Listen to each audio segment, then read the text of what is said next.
Baik, di sini saya akan menjelaskan mengenai tugas visualisasi data yang dimana atas nama Sulistianingsih dengan NIM 04916838. Nah, yang pertama yaitu kita bahas untuk nomor 1 yang dimana tugasnya adalah mencari rata-rata kecepatan mobil, kemudian rata-rata jarak yang ditempuh, dan juga standar deviasi dari jarak.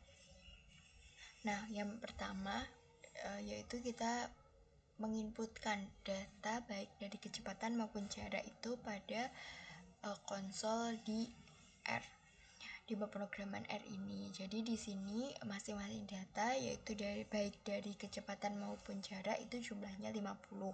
Kemudian yang pertama yaitu kita carikan rata-rata kecepatan mobil, maka di sini menggunakan rumus min. Kemudian yang kedua untuk rata-rata jarak juga sama, kita menggunakan rumus min. Yang membedakan adalah variabelnya. Yang pertama tadi ada variabelnya kecepatan, yang kedua adalah jarak. Kemudian yang ketiga adalah mengenai standar deviasi jarak, yaitu menggunakan SD jarak.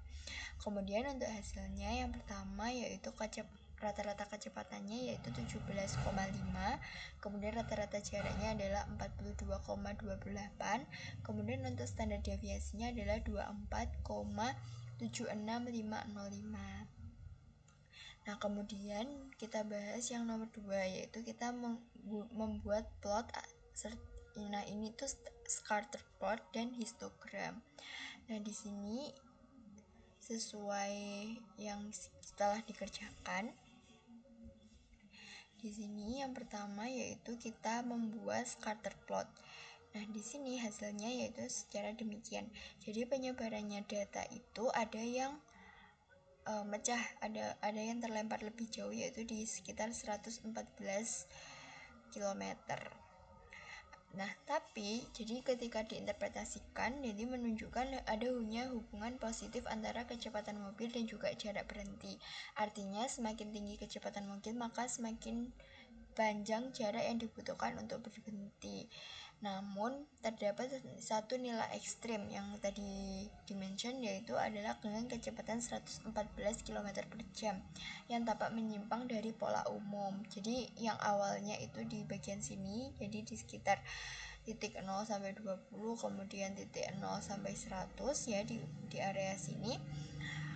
Nah, yang ini terlempar jauh di 114 km untuk kecepatannya. Jadi kecepatannya kan rata-rata ini di 20-an ya. Seperti yang tadi kita cari, yaitu rata-rata kecepatannya itu adalah di ini 17,5, artinya sesuai dengan scatter plot yang di sini. Jadi kan ini antara di sini. Nah, yang kedua kita membuat histogram. Nah, di sini untuk hasilnya seperti ini.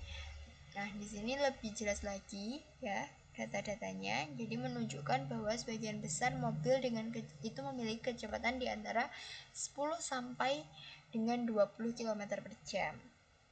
Nah, terdapat nilai ekstrim yang tadi juga dimention pada scatter plot, yaitu pada 114 km per jam, yang menyebabkan distribusinya itu condong ke kanan gitu, atau positive square.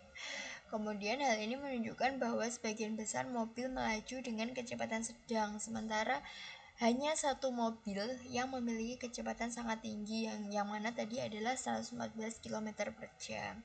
Yang lainnya ada di bagian sini, yang dimana rata-ratanya adalah 17,5 km per jam. Jadi antara 10 sampai 20 km per jam. Kemudian yang ketiga, kita mencari koefisien keragaman. Nah, di sini kita punya namanya data. Nah, di sini untuk rata-rata nilainya itu kan 75. Kemudian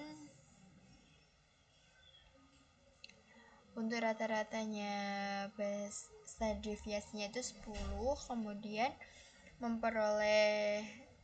Thomas itu memperoleh nilai 75 dengan rata-rata 70 untuk bahasa Inggrisnya. Nah, jadi di sini kita mencari untuk matematika dan Inggris. Nah, di sini kita mendapatkan nilai koefisien untuk matematika adalah 13,333, sedangkan untuk Inggris adalah 11,42857. Nah, nilai koefisien keragaman ini menunjukkan seberapa besar tingkat variasi data dibandingkan dengan rata-rata dalam bentuk persentase. Nah, hasilnya seperti tadi yang udah di-mention, yaitu untuk matematika itu adalah 13,33%, sedangkan untuk bahasa Inggris atau English itu adalah 11,43%. Artinya, nilai matematika memiliki keragaman yang lebih tinggi dibandingkan nilai dari bahasa Inggris. Dengan kata lain, nilai bahasa Inggris lebih seragam atau konsisten antar siswa, sedangkan nilai matematika cenderung lebih bervariasi. Maka, semakin besar nilai CV, semakin besar pula tingkat ketidakkonsistenan data terhadap rata-rata. Nah, untuk bentuk source code-nya seperti ini. Nah, ini tuh bisa kita coba di aplikasi R. Nah, di sini kita coba misalnya bentar. Oke. Nah, kita coba lagi. Nah, ini data mat, kemudian kita cari untuk koefisiennya dan muncul langsung hasilnya. Sekian yang dapat dipresentasikan, ada kurang lebihnya mohon maaf. Wassalamualaikum warahmatullahi wabarakatuh.